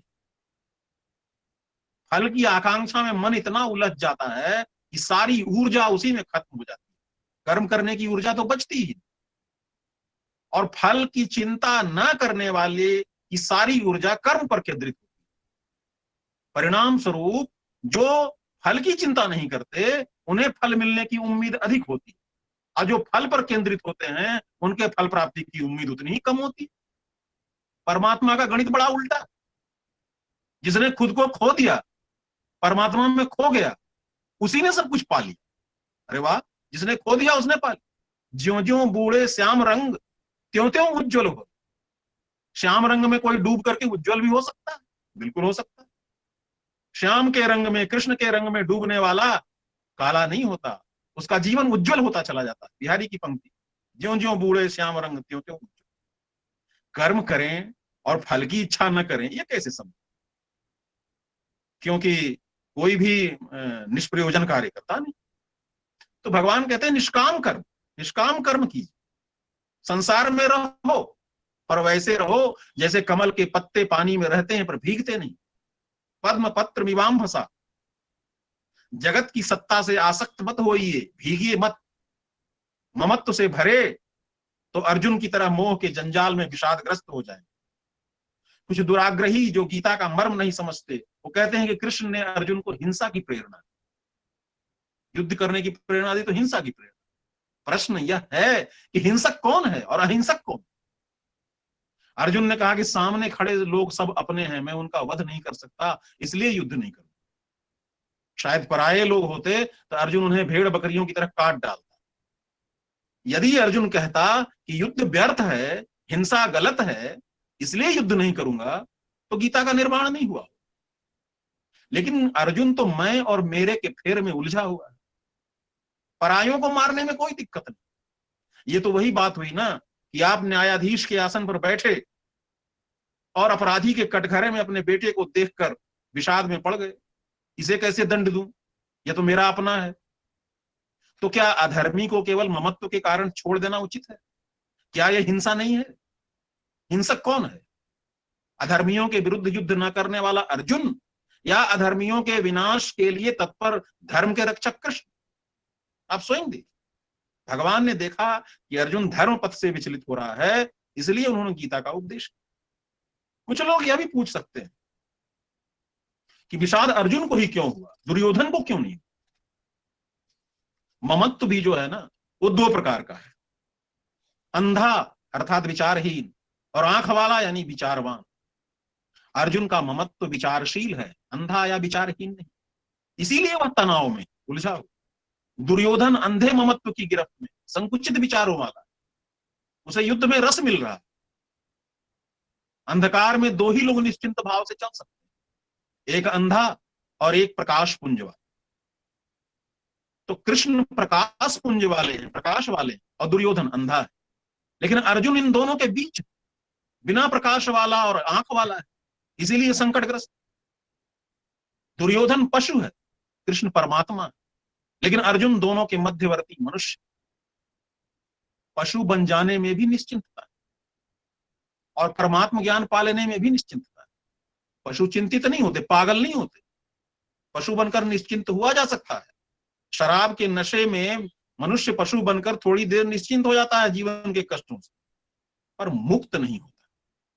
परमात्म ज्ञान आपको मुक्त कर देता है। परमात्मा को जान लेने वाला विमुक्त हो जाता है। तात्पर्य यह है कि विचारशीलता एक सीमा के पार पहुंचती है तो मनुष्य को परम सत्ता का ज्ञान हो जाता है। फिर उसे मालूम हो जाता है जीवन का सत्य, कौन मरता है कौन नहीं। इसीलिए उसी सत्ता को मनुष्य से ऊपर उठाकर परमात्मा तत्व तक पहुंचाने के लिए भगवान ने गीता कही अर्जुन से। फिर वह जानता है कौन जन्मता है कौन नहीं जन्मता, कौन मरता है कौन नहीं मरता। न जायते म्रियते वा कदाचिन नायम भूत्वा भविता वा न भूय अजो नित्यः शाश्वतोऽयं पुराणो न हन्यते पुण्यमान्। अर्जुन ने परमात्म तत्व को पा लिया, उसका विषाद दूर हो। अभिप्राय यह है कि असत और सत की भिन्नता को समझिए और सत की ओर अग्रसर हुई। असत का माया जाल ही तो मन की उलझन। गीता को जानना और उस पर श्रद्धा करना एक बात है और उसे जीवन में उतारना दूसरी बात। पूरी गीता पढ़ ली, आत्मा अमर है पढ़ लिया कि देहिनो अस्मिन् यथा देहे कौमारम यौवनम जरा तथा देहांतर प्राप्तिर धीरस्तत्र न मुह्यति, कि भैया ये देहांतर प्राप्ति भी ये चौथी अवस्था है, तो इसमें मोह क्या शोक। लेकिन जब मौत निकट आई, डॉक्टर हकीम ने जवाब दे दिया तो घबरा उठे, गीता भूल गए, मन में संदेह घिराया कि आत्मा है भी या नहीं। गीता को जीवन में उतारा होता, हृदयंगम किया होता तो घबराहट न हो। गीता के तत्व, गीता की ज्ञान राशि इतनी विराट है, इतना विशाल है कि बोलते बोलते समय गुजर जाए पर वो समाप्त होने को। इसलिए मैं गीता के श्लोकों का पद्यानुवाद कर रहा हूं, आपसे साझा करते हुए फिर अपना वक्तव्य समाप्त करूं। कुछ पद्यानुवाद आपको सुनाऊं, जैसे कर्मण्येवाधिकारस्ते या प्रजहाति यदा कामान दुःखेषु मना आदि श्लोक है, आप सुनिए। कि फल तो मेरे अधीन सब हैं, उसमें न किसी का चारा है, केवल कर्तव्य निभाने में सारा अधिकार तुम्हारा है। कर्तव्य सभी करते जाओ, कुछ भी मत फल की चाह करो, जो भी अड़चन आए उसको ठुकराओ मत परवाह करो। सारी ख्वाहिशें मिटाकर जो रम रहा आप अपने ही में, प्रज्ञा उसकी स्थिर होती निष्काम कर्म करने ही में। दुख में जो विकल नहीं होता, सुख की भी चाह नहीं करता, प्रज्ञा उसकी स्थिर होती जो कुछ परवाह नहीं करता। यह अपना और पराया तेरा मेरा ही ममता है, सारी दुनिया को एक रूप मन में रखना ही समता है। सच्चा हाकिम तो नहीं छोड़ता, अपना फर्ज सजा देना, मुजरिम होकर कोई आए, अपना हो चाहे बेगाना। जो पैदा कभी नहीं होता, मरना उसका क्यों हो सकता, अर्जुन वह तो अविनाशी है, अपना स्वभाव क्यों खो सकता। जैसे कपड़े के फटने पर सब नए वस्त्र को पाते हैं, वैसे शरीर के मरने पर फिर नई देह में जाते। गीता जयंती की शत शुभकामनाओं के साथ मैं अपना वक्तव्य यहीं समाप्त करता हूं। आपने समय दिया, धन्यवाद। बहुत बहुत धन्यवाद सर, आपने अत्यंत उपादेय आशीर्वचनों से हमें लाभान्वित किए, और आप जैसे बताए वैसे हम लोग जीवन में उतारने का और इस रास्ते पर चलने का प्रयास करेंगे, और गीता को अधिक से अधिक जानने का भी प्रयास करेंगे। अब मैं आमंत्रित करना चाहूंगा उद्बोधन के लिए मुख्य अतिथि प्रोफेसर प्रसून दत्त सिंह सर से। सर आप आए और अपने आशीर्वचनों से हमें लाभान्वित करें। प्रसून दत्त सर। धन्यवाद आशीष। धन्यवाद, स्वागतम। ओम सहनाववतु सहनौ भुनक्तु सह वीर्यं करवावहै तेजस्विनावधीतमस्तु मा विद्विषावहै।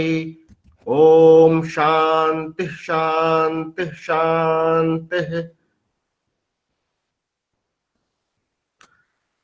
संस्कृत साहित्य परिषद डॉक्टर श्यामा प्रसाद मुखर्जी विश्वविद्यालय के तत्वावधान में वर्तमान संदर्भे श्रीमद् भगवद गीतायाः प्रासंगिकता विषयक इस ई संगोष्ठी के संयोजक और कई दशकों से मेरे आदरणीय प्रिय मित्र और संस्कृत साहित्य परिषद के समन्वयक डॉक्टर धनंजय वासुदेव द्विवेदी जी, आदरणीय अग्रज और संस्कृत परिवार के सर्वप्रिय सर्वप्रतिष्ठित नाम डॉक्टर शैलेश कुमार मिश्र जी, जिनके उद्बोधन से अभी हम सब इतने अधिक आप्यायित हुए हैं, लाभान्वित हुए हैं कि मुझे लगता है कि यह कार्यक्रम अपनी पूर्णता को उनके वक्तव्य के साथ ही प्राप्त कर लिया है। संस्कृत विद्या के अध्येतागण, शोधिगण तथा इस संगोष्ठी में ई माध्यम से जुड़े हुए विद्यार्थी एवं शोधार्थी मित्रों, लंबे समय से झारखंड में मैंने अपनी सेवा दी है और इस कारण से भी प्रियवर धनंजय जी के साथ मेरा निरंतर हृदय संवाद चलता रहा कि या तो महात्मा गांधी केंद्रीय विश्वविद्यालय के संस्कृत विभाग में अथवा उनके यहाँ संस्कृत विभाग में हम लोग मिलजुल कर कुछ कार्यक्रम करें, लेकिन किसी न किसी कारण से कुछ ऐसा संयोग नहीं बन सका। 2-3 दिन पूर्व जब आदरणीय धनंजय जी ने हमसे कहा कि गीता जयंती के उपलक्ष्य में हम लोग एक कार्यक्रम कर रहे हैं, उसमें आप हमसे जुड़िए, तो मैं बड़ा प्रमुदित हुआ, बहुत प्रसन्न हुआ और मैंने कहा कि निश्चित रूप से मैं इस कार्यक्रम में रहूंगा, मैं जुड़ूंगा। किंतु दुर्योग कुछ ऐसा कि जो उनके बात करने के बाद से मैं निरंतर बीमार चल रहा हूं। किंतु मैं ये जानता हूं कि नहीं ज्ञानेन सदृशम पवित्रमिह विद्यते, गीता की जो उक्ति है। और आज आदरणीय शैलेश भैया का जो उद्बोधन रहा, यदि मैं इस कार्यक्रम से न जुड़ता तो मैं सचमुच में अपने आप को अभागा मानता, मेरा न जुड़ना मेरे लिए बड़ा अहितकर हो जाता। तो इस रूप में मैं आज के इस कार्यक्रम के संयोजन के लिए धनंजय वासुदेव द्विवेदी जी को बहुत बहुत धन्यवाद दे देता हूं और आप सबको प्रणाम करता हूं। मित्रों, हम सब जानते हैं कि महाभारत के भीष्म पर्व के 18 अध्यायों का एक छोटा सा अंश श्रीमद् भगवद गीता के नाम से सुविख्यात है। कुरुक्षेत्र में युद्ध में कृष्ण के द्वारा अर्जुन को दिए गए उपदेशों के सार के रूप में यह 700 श्लोकों में निबद्ध है।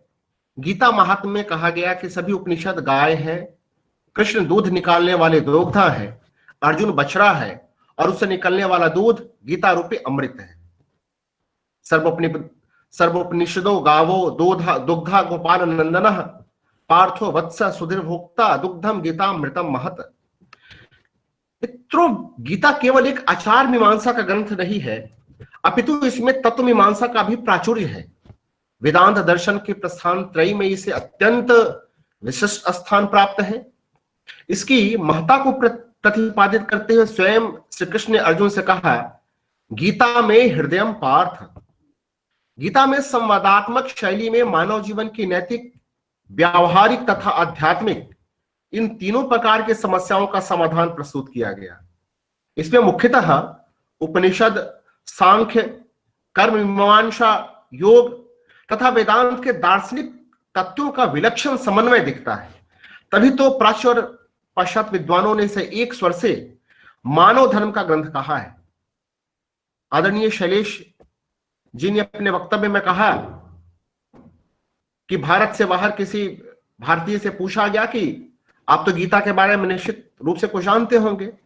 मैं ये बलपूर्वक कहता हूं कि भारत से बाहर यदि हमारी पहचान किसी चीज को लेकर है तो गीता को लेकर है, वेद को लेकर है, हमारे शास्त्रों को लेकर है। कहा भी गया है कि बिना वेदम, बिना गीताम, बिना रामायणीम कथाम, बिना कवि कालिदासम भारतम भारतम नहीं। महाभारत के युद्ध के आरंभ होने से पूर्व प्रतिपक्ष में जब अर्जुन अपने सगे संबंधियों, गुरुजनों और भाइयों को देखता है तो युद्ध से भागना चाहता है, युद्ध से विरत होना चाहता है।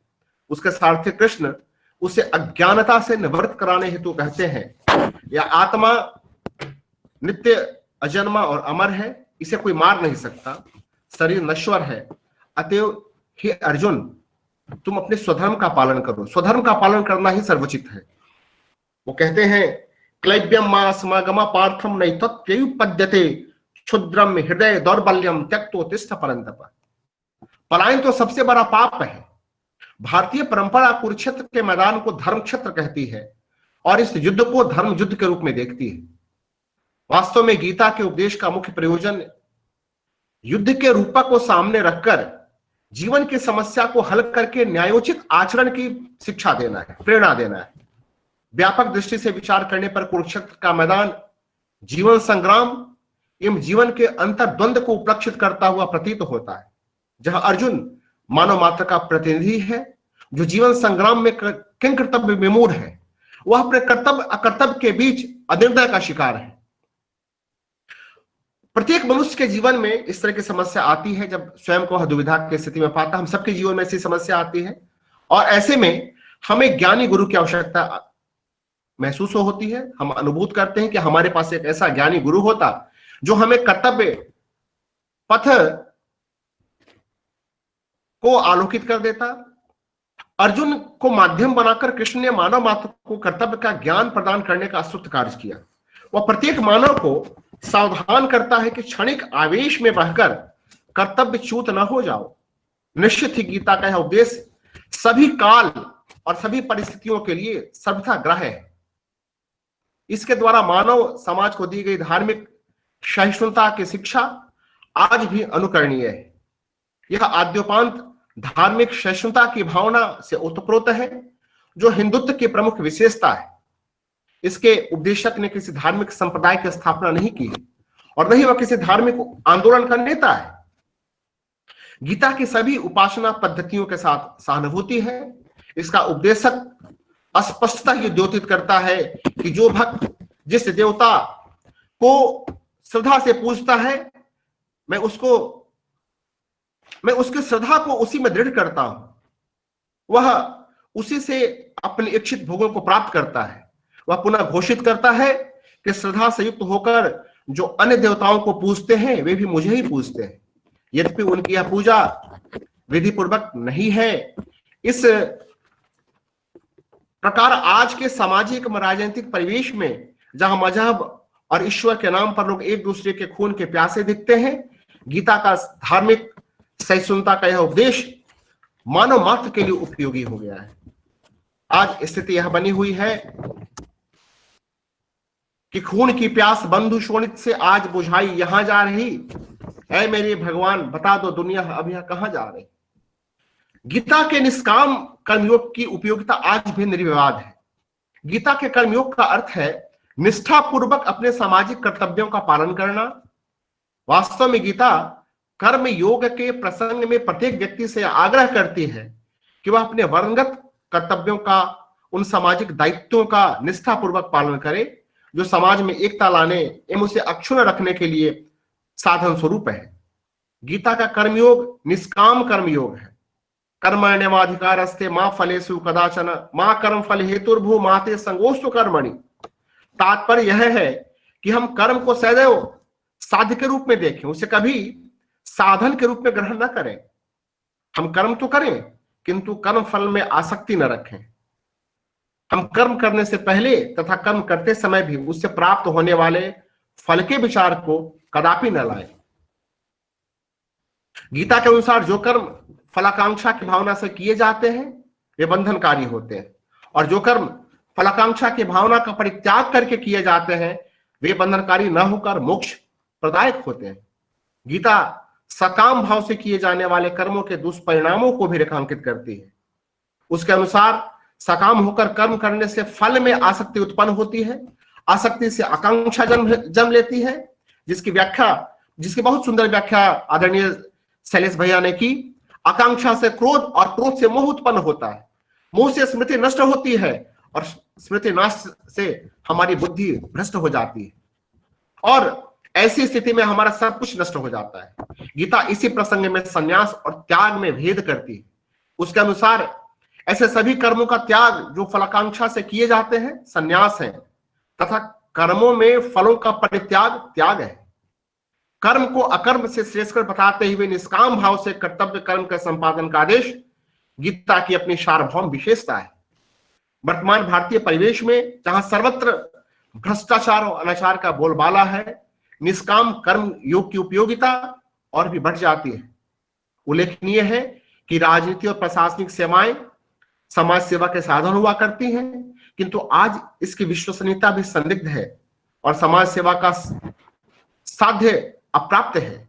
यदि कम से कम हमारा वर्तमान नेतृत्व और सेवा वर्ग ही निष्काम भाव की योजनाओं का निर्माण कर कार्यान्वयन करे तो लोक सेवा का लक्ष्य और लोक संग्रह का लक्ष्य प्राप्त किया जा सकता है। लोक संग्रह का आदर्श तथा स्वधर्म यह भी गीता का एक प्रमुख सिद्धांत है। गीता पुरुषोत्तम एवं मुक्त आत्माओं से लोक कल्याण हेतु प्रयास दिखाकर मानव मात्र को लोक कल्याण हेतु प्रेरित करती है। गीता ने इस संदर्भ में आदर्श वर्ण व्यवस्था के रूप में स्वधर्म के सिद्धांत का प्रतिपादन करके ऊंच नीच के भेदभाव और अनावश्यक प्रतिस्पर्धा को दूर करने का आदेश देती है।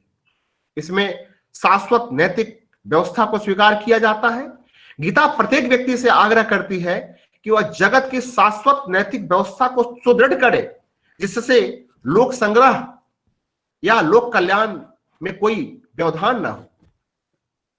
समाज का प्रत्येक व्यक्ति प्रत्येक कार्य को सम्यक्तया नहीं कर सकता, अतः सृष्टि के प्रारंभ में ही भगवान वासुदेव ने विविध गुणों कर्म के अनुसार ब्राह्मण, क्षत्रिय, वैश्य तथा शूद्र इन 4 वर्णों को आविर्भूत किया।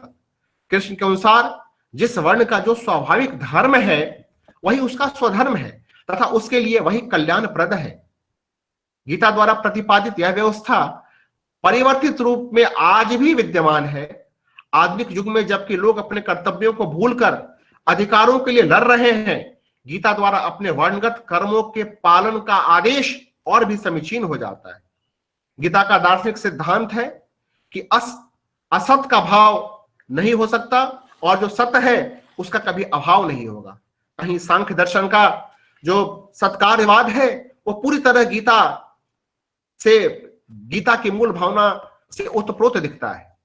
जिस प्रकार कोई व्यक्ति अपने पुराने वस्त्रों का त्याग कर नए वस्त्रों को धारण करता है, उसी प्रकार आत्मा भी पुराने शरीर का त्याग कर नए शरीर में प्रविष्ट हो जाता है। शुद्ध आत्मा अथवा ब्रह्म ही सत्य है जो त्रैकालिक है। शरीर नश्वर है किंतु शरीर के साथ आत्मा का नाश नहीं होता। यही गीता का मूल उपदेश है। गीता स्थित प्रज्ञ की अवधारणा में विश्वास करती है। गीता में आत्म साक्षात्कार या ईश्वर लाभ करने वाले व्यक्ति को स्थित प्रज्ञ कहा गया है। गीता स्थित प्रज्ञ को आदर्श स्थिति मानती है मानव जीवन के लिए, मानव जीवन की सर्वोच्च अवस्था और सर्वोच्च मूल्य मानती है। इस अवस्था में मानव की प्रज्ञा या बुद्धि स्थिर हो जाती है। वह जागृत अवस्था की समाधि है। इस अवस्था में परमात्मा के साथ अखंड संबंध स्थापित होता है और सभी कार्यों को करते हुए भी अकर्तापन का अनुभव करता है। इस अवस्था को प्राप्त करने वाला व्यक्ति ईश्वर के पद को प्राप्त करता है और पुनर्जन्म के बंधन से मुक्त हो जाता है। स्थित प्रज्ञ में सभी कामनाओं एवं वासनाओं का परित्याग हो जाता है। इसमें शुद्ध एवं अशुद्ध दोनों प्रकार की वासनाओं का त्याग शामिल है। सत्व की गणना शुद्ध वर्ग में आती है, रजस एवं तमस की गणना अशुद्ध वर्ग में की जाती है।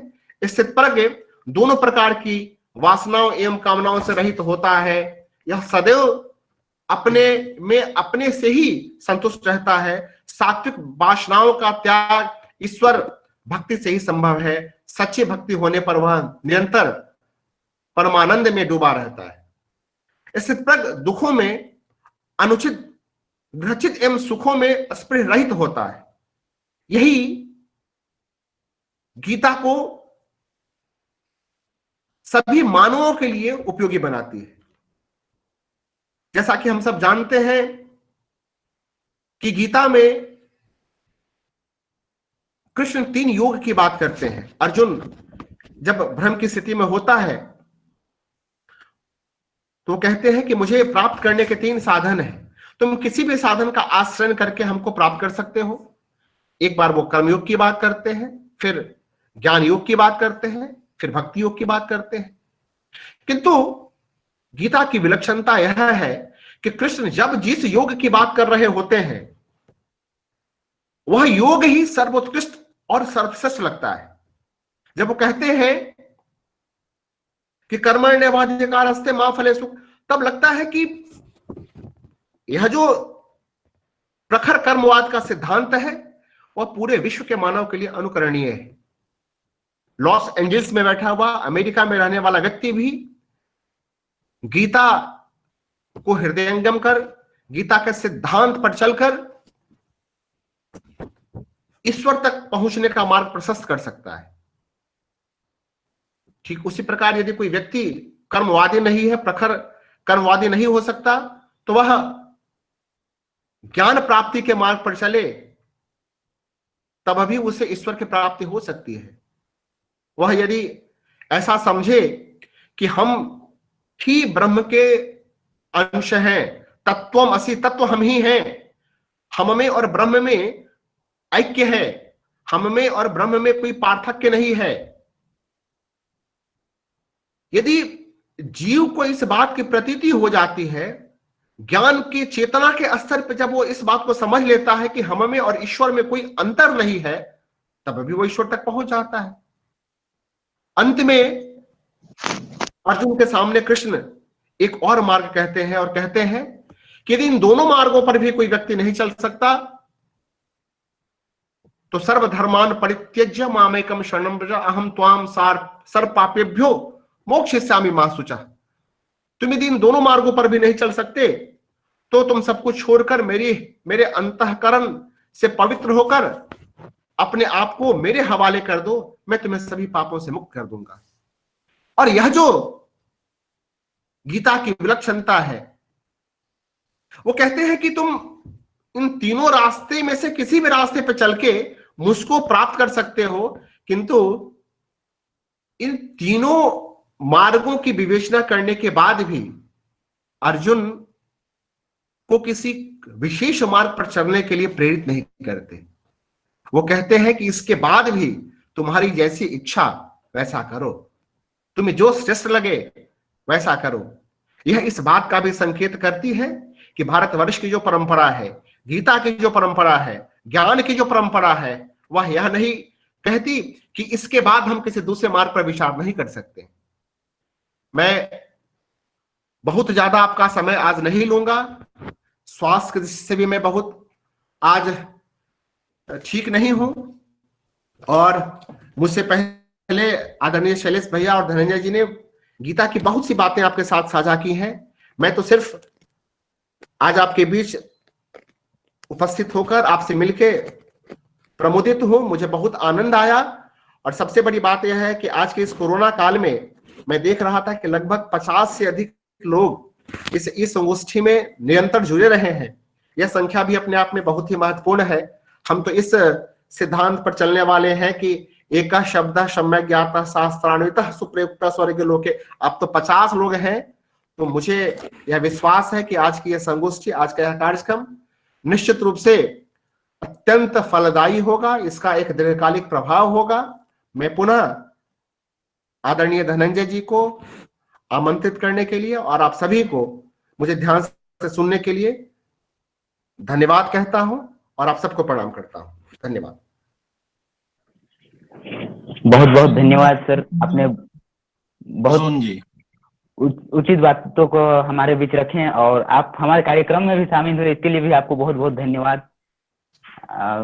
हमारे इस कार्यक्रम के अध्यक्ष डॉक्टर दिलोत्तम कुमार सर और हमारे डॉक्टर श्यामा प्रसाद मुखर्जी विश्वविद्यालय रांची के संस्कृत विभाग के विभाग अध्यक्ष डॉक्टर दिलोत्तम कुमार सर इस कार्यक्रम में किसी कारण से नहीं जुड़ पाए, तो मैं पुनः धनंजय हमारे विभाग के गुरुजी डॉक्टर धनंजय वासुदेव द्विवेदी सर से निवेदन करेंगे कि अध्यक्ष भाषण के लिए आप आए और अध्यक्ष भाषण से सर।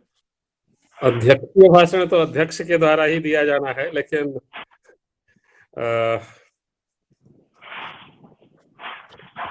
धन्यवाद ज्ञापन के रूप में मैं कुछ बातें अवश्य कहूंगा। संस्कृत में एक उक्ति है, कृते च प्रतिकर्तव्यः एष धर्म सनातनः। तो हम लोगों के समक्ष प्रोफेसर प्रफुल्ल दत्त सिंह जी और डॉक्टर शैलेश कुमार मिश्र जी, ये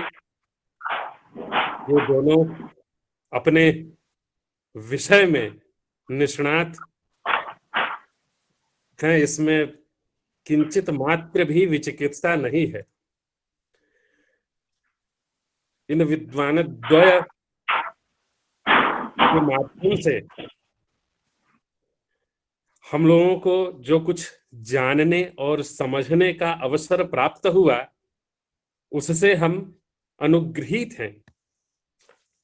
हमें यह जानने का अवसर प्राप्त हुआ कि हम अपने जीवन में प्रेय का अनुसरण न कर श्रेय का अनुसरण करें, श्रेयस्कर बातों का पालन करें। ऐसा करके हम अपने जीवन को आनंदमय बना सकते हैं।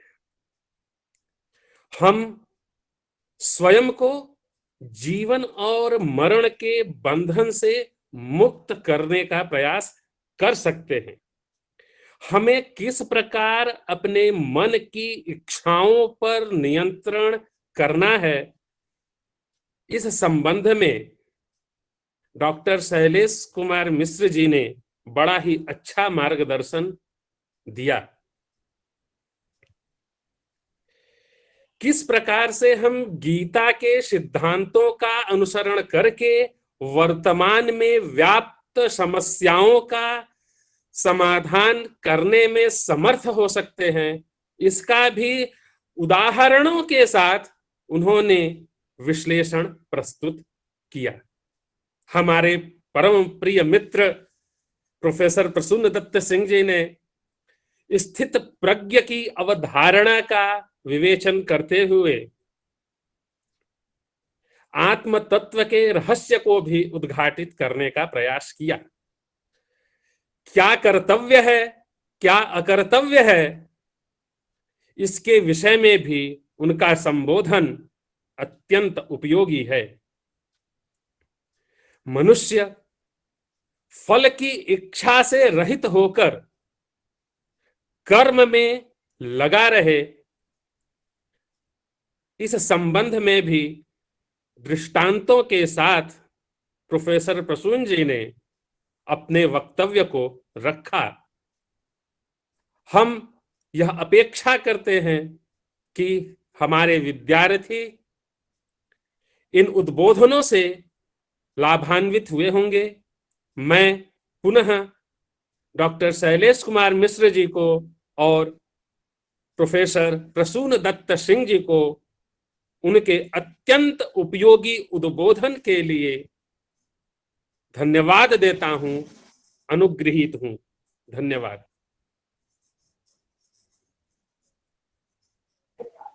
धन्यवाद सर। अंकित जी शांति मंत्र प्रस्तुत करें। हरिओम आशीष जी। हरिओम। सर्वेभ्यो नमो नमः। मेरा नाम अंकित कुमार है, मैं 3rd सेमेस्टर का विद्यार्थी हूँ। मैं शांति मंत्र को प्रस्तुत कर रहा हूँ। सर्वे सर्वे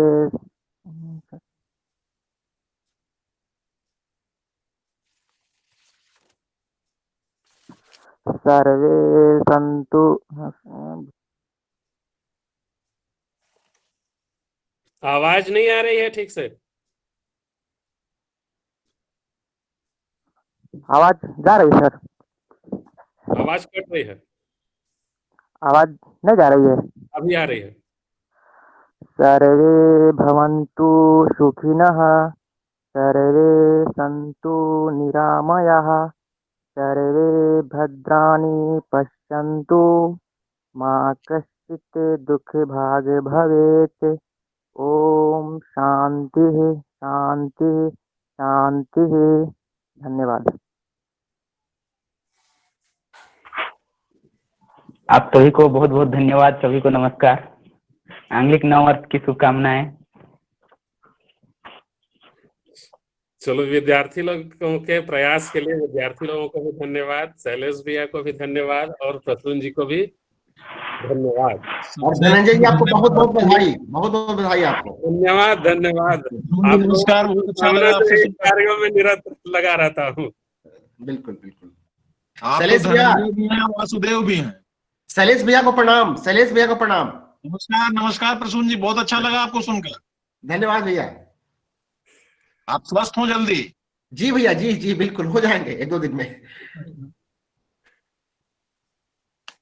तो ठीक है, अब हम लोग कार्यक्रम का विधिवत समापन करते हैं। अब